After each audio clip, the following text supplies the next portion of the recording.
Төвийн бүс нутаг бол Монгол улсын эдийн засаг нийгмийн гол түшиц бүс нутаг наа.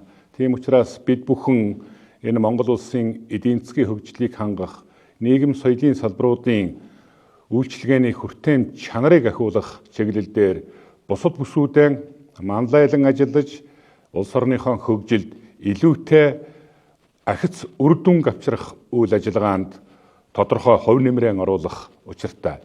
2026 онд Төвийн бүс нутгийнхаа хөгжлийг хангах олон бодлогын зорилтууд хөрөнгө оруулалтын арга хэмжээнүүдийг хийж хэрэгжүүлэхээр Монгол улсын төрөөс бодлогоон чиглүүлэн ажиллаж байна.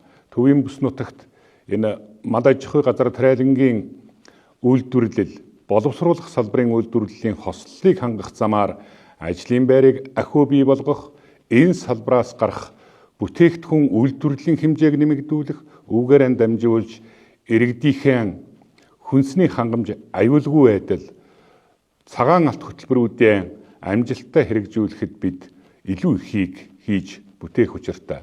Мөн Төвийн бүс нутаг бол эрчим хүчний гол бүс нутаг байх ёстой. Байгалийн өгөгдлөөрөө эрчим хүчний үйлдвэрлэлийн түүхий дээр түшиглсэн ийм гол бүс нутаг. Дээр нь хөгжлийг тэтгэсэн дэд бүтцийн салбарынхаа ажлуудыг урагшлуулнаа.